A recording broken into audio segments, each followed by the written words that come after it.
वे जान रहे हैं कि यदि हमने कुछ इंतजाम नहीं किया तो ये लोग एक न एक दिन लोकतंत्र के बारे में जान जाएंगे और अपने वोट से हमारी कुर्सी छीन लेंगे।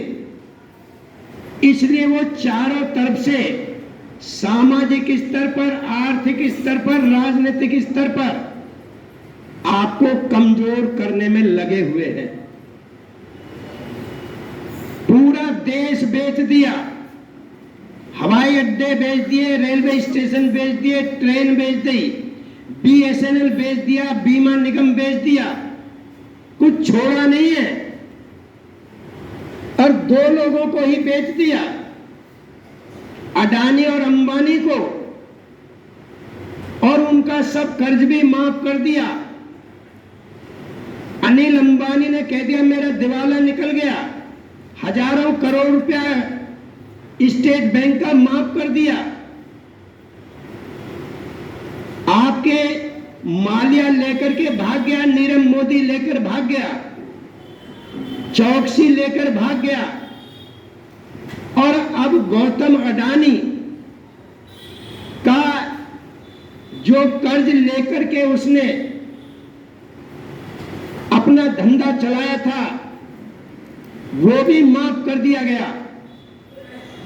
एक तरफ जितने बड़े बड़े पूंजीपति हैं उनके हर कर्जे माफ हो रहे हैं, लेकिन इधर किसान और मजदूर यदि खेती के लिए 50,000 लाख रुपया कर्ज ले ले तो उसको जेल में डाल दिया जाता है। क्यों? क्योंकि अगर ये कमजोर रहेंगे तो ये हमारा मुकाबला नहीं कर पाएंगे, ये गरीब रहेंगे तो हमारा मुकाबला नहीं कर पाएंगे।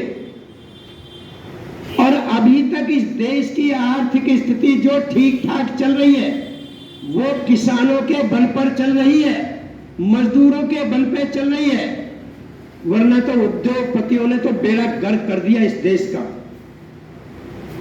अगर ये गेहूं, धान, गन्ना पैदा करने वाले किसान मेहनत ना करें खेतों में तो इस देश की आर्थिक स्थिति डामाडोल हो चुकी है। जो विदेशी मुद्रा भंडार है वो घटकर बहुत नीचे आ गया है, और जो संस्था है उसका कर्ज भारत पर एक तरफ से इतना लगा हुआ है कि उसकी कोई इंतहा नहीं है।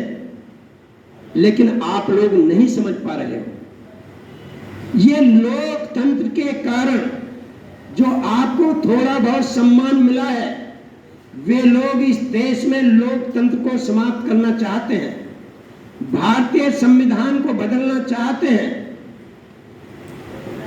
और आपको मजबूर करना चाहते हैं कि ये अपने पेट तक सीमित रहें, सिर्फ इतना खाने लायक मिले कि ये जिंदा रह सके, मर ना सके।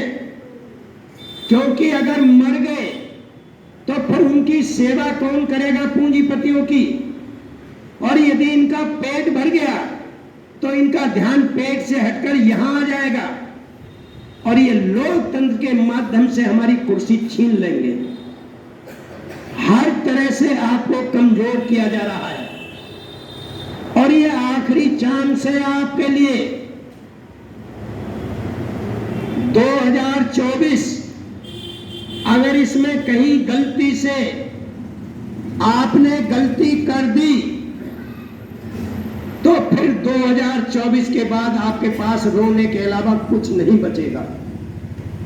पढ़ा लेना अपने बच्चों को, बना लेना मकान, कुछ रहने वाला नहीं है।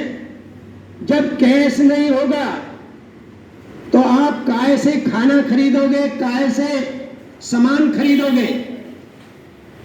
आप गरीब के गरीब बनते चले जा रहे हो। आज इस देश में 70% लोग गरीबी की रेखा से नीचे हैं और सिर्फ 5-55 परिवार ऐसे हैं जो पूरे देश की संपत्ति का आधा हिस्सा लिए बैठे हैं। दूसरा देश, उसमें भी जो करोड़पति बने हैं लगभग उनकी संख्या हजारों में है, लाखों में भी नहीं है। जो करोड़पति अरबपति हैं ये ऐसे 55 परिवार और 1% लोग हैं। बाकी के 135 करोड़ लोग परेशान हैं 2 वक्त का खाना खाने के लिए, और वो जानबूझकर ऐसा कर रहे हैं। इसलिए आज आपको जागने की जरूरत है कि हमारे पास 20 महीने का समय है। इसमें हम गांव-गांव में जाकर, हर विधानसभा में जाकर, लोकसभा का चुनाव आ रहा है तो हमें लोकसभा की तैयारी करनी चाहिए। और जैसा अभी मेधानकर जी ने आपको बताया है कि यहाँ पे